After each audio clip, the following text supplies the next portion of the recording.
You've done a lot of thinking about how the people in power are exploiting the everyday person, but using tools that, we all interact with every day. So I'd love to hear what you think about figures like Elon Musk owning X has in the world of how that will impact things like misinformation and future political elections, how that plays a real role in the impact of the rest of our political futures. Well, look, people sometimes like to think that there was a good old days in terms of, information and delivery. I've had these arguments with people all the time. We've always been outgunned. There's always been propaganda. There's always been information that has attacked communities, that's told an inaccurate story about Black people, about women, about queer people, about you name the group that has been oppressed. There have been media and infrastructure that has oppressed them. Elon Musk is sort of like gasoline on a match, though, and it's on a spark. It's deeper, and it has a much deeper impact.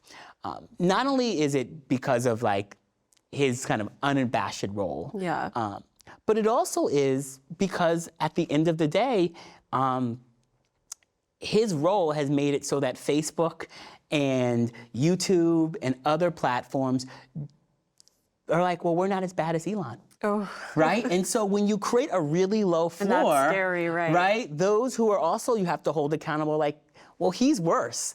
And so, this, though, right, once again is a result of what I was talking about. When there is no regulation of big tech, and now with this current election, we're going to be much further away from that, but we also have to keep our eye on the ball of offering real solutions. There is no accountability, right? When you think about your car, right? Your car is not safe because the auto industry was just benevolent, and they said, oh, we want to give you seatbelts, and we want to give you all these things.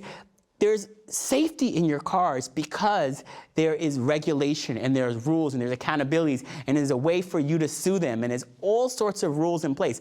Our food in our supermarkets is not safe because big agro, because it's safe. Right. Because there's actually accountability. Because what we do know about corporations is that the bottom line will always supersede everything else, no matter what they actually tell you. And so without those rules, the bottom line will sort of supersede everything else.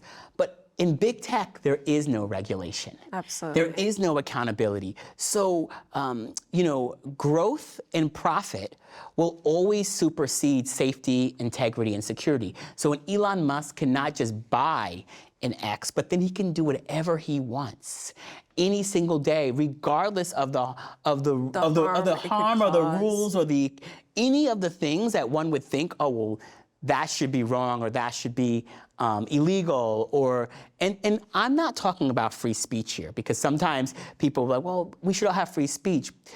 These platforms are profit generators because these platforms determine what gets amplified, what has reach, how the algorithms work that allow for some things to travel and other things not, how ads work on those platforms. It's a real influence that these companies play within what people are natively saying. Right? And so this is not just about whether or not I go on the platform and say something that people may not like or people may not agree with. It's what gets pushed, really. It's what gets pushed. Freedom of speech is not the same as freedom of reach. Absolutely. And that is part of the problem that we have right now when we think about the role of these platforms and we think about its role in shaping what we know and what we don't know, how society works and what it doesn't work, and in some ways, in so many ways, our safety moving forward.